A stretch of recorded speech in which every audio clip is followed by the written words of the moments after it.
Ah, Lightlark, a young adult book series about love and curses that teaches us there is nothing greater on earth than the power of bone. As in, the stuff skeletons are made of. What did you think I meant?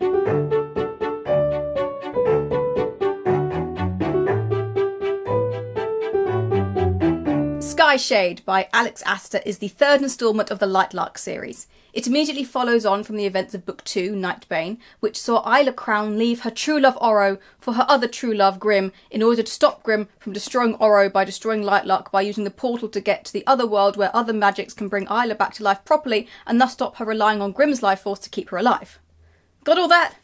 Good. This review is not going to be spoiler free because I don't care anymore. I just want it to be over. Please. Right, Isla goes to Nightshade, where she is queen, I guess, as she is technically married to Grim. She hates Grim, but she can't deny he has a hot bod, so she spends a large amount of the first half fretting. She doesn't bother sending a message to Oro to explain her decision because she's a terrible person, he's just learned to get over her, forgetting that, as the protagonist of a YA series, people do not simply get over her. Once you fall for Isla Crown, there is no going back. Or, in the wise words of Mr. Pringle, once you pop, you just can't stop. I am so tired. Isla is also still angsting over the village she accidentally destroyed once, so even though she spent all of the last book mastering and controlling her powers, she goes to the blacksmith dude and gets him to make some special bracelets that inhibit her power. All for the low, low price of death. His death, sadly, not hers. Immortality's a bitch, I guess. The bracelets are made from Shade Made, and yes, that is a stupid name, which is a super special metal that can inhibit power, but also not inhibit power, depending on what you want to do at any specific time. It's not the same special metal, so special they named it 0 times, that they were so concerned with in Book 2. This metal comes from the other world, and is so rare the blacksmith has to melt already existing shade-made weapons to make the bracelets. Even though lumps of it fall from the sky during these storms that are destroying Nightshade apparently, so whatever. Anyway, apparently only the person who made the bracelets and the person who puts them on can take them off, but the blacksmith didn't bother telling Isla until after he put them on her, so if she needs her powers she has to go all the way back to him to get him to take them off. The moral of the story, always read the fine print. At least she has her magic star stick, which is still never described, to portal her literally anywhere. Lord of the Rings would have been so much quicker if they had a piece of BS teleportation magic. Then we could have concentrated more on that love triangle between Arwen, Aragorn and Éowyn, which is of course what everyone really wanted. There are these storms that keep destroying Nightshade, and so Isla has to go on various quests to find out more, like climb a mountain to visit this prophet, but unfortunately he's dead, but fortunately all of his prophecies are written in a book bound in his own skin and written in his own blood, but unfortunately the relevant pages are missing.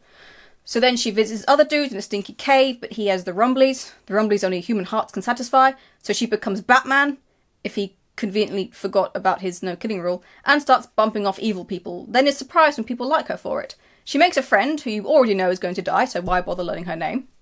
Eventually she collects enough hearts to gain access to the stinky cave, where this bloodbender dude reads her blood by licking it. She discovers she is fated to either save the world, ... or destroy it.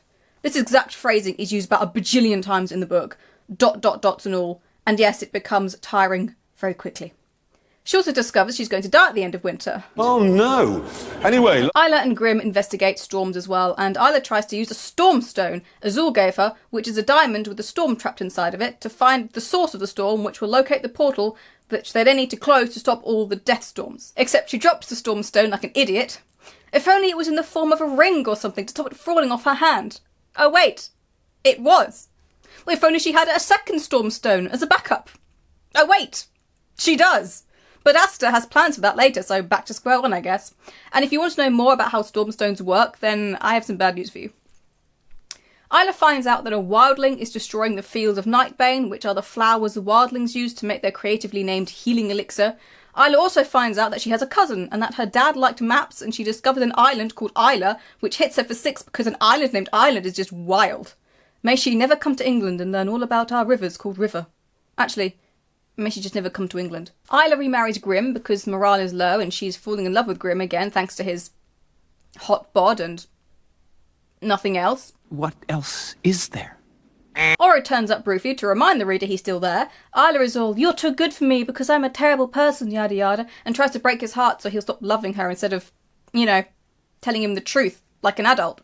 And he's 500 years old, he can take it. This friend that Isla makes whilst being a vigilante, it turns out she's part of this crazy prophet sect who thinks Isla is the chosen one or whatever and force her to kill them for reasons. It's explained why, kind of, but not how they know this would be helpful to her. I guess I skipped ahead to the ending. Isla and Grimm go to his winter palace. Unfortunately, they do not die in a revolution. Instead, they drink hot chocolate and wear jumpers and read cursed books. So romantic. There's also this maze with Satan's coffin in the centre, so that's neat. Isla also discovers skyers, which are like sigils you draw on your skin to give you power, but they eat your soul, so I'm surprised Isla has a soul for them to eat, personally.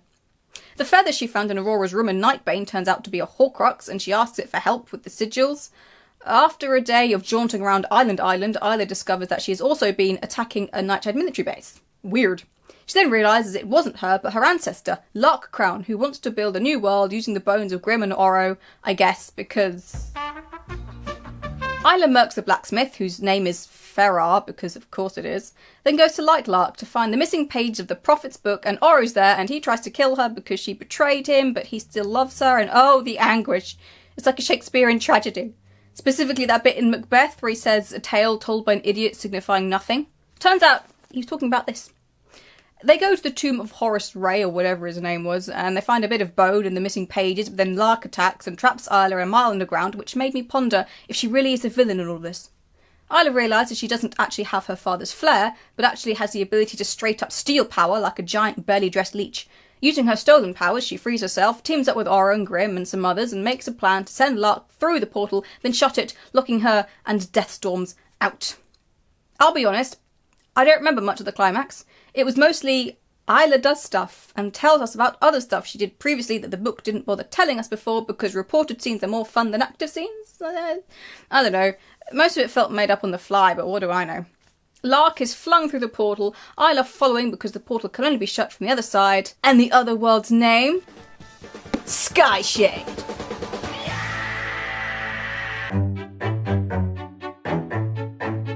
There was a dragon. I like dragons. It basically acts like a giant dog. It's also named Wraith for some reason.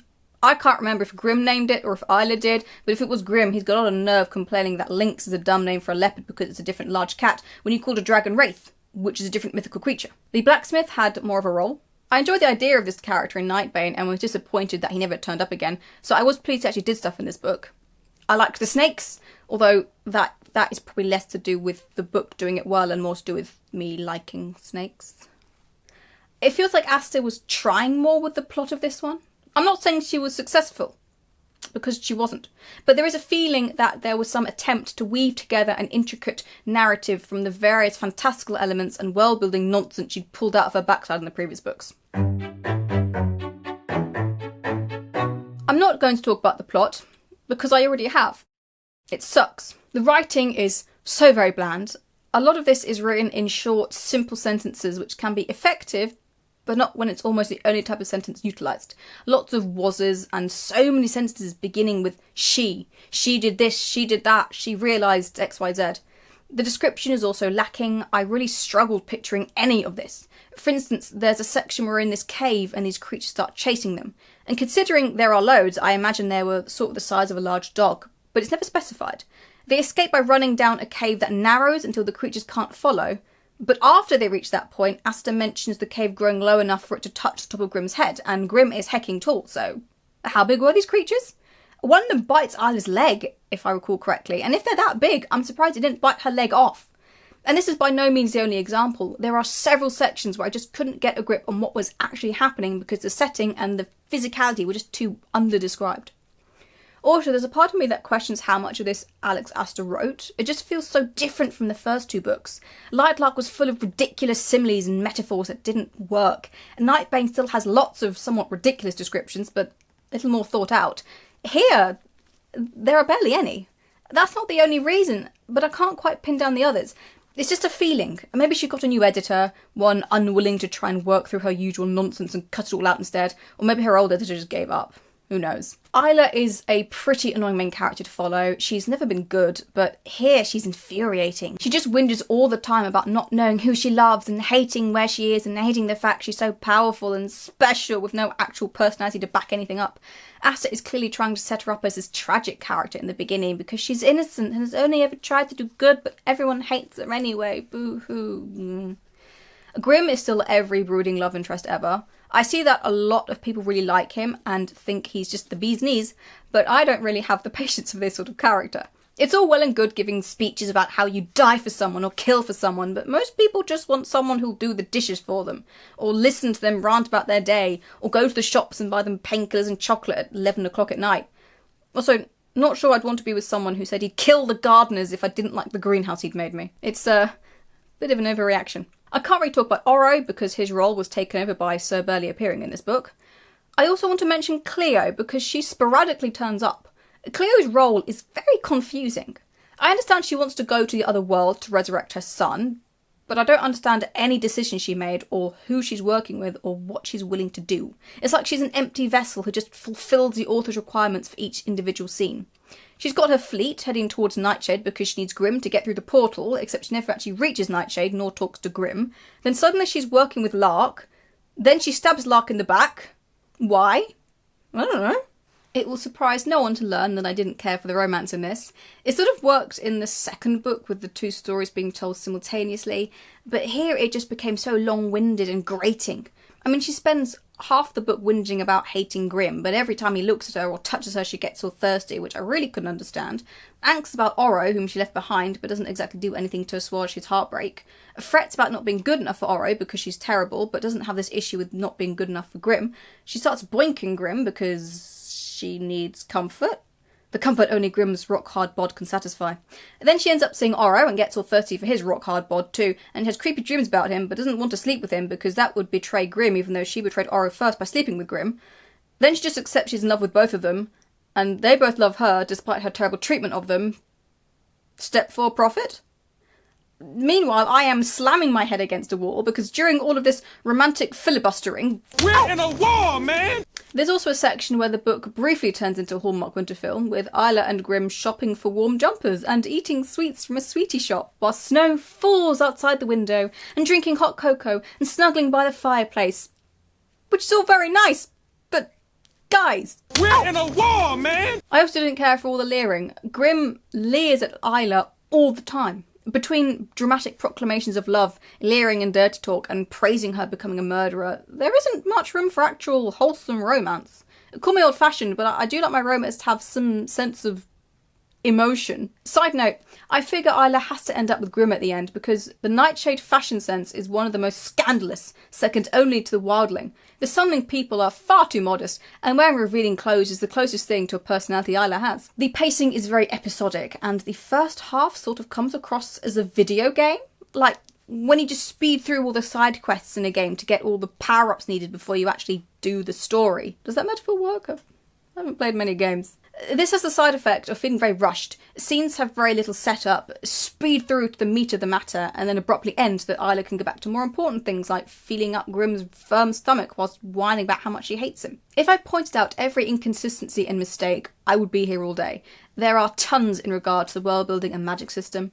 Unfortunately, to actually explain them, I'd have to understand what the hell was going on, and seeing how Aster changes it every other chapter, I don't. And so, now for the random things that annoyed me. Why does Isla go to all these official functions in the beginning? Like the funeral for all the fallen soldiers who died in Lightlark.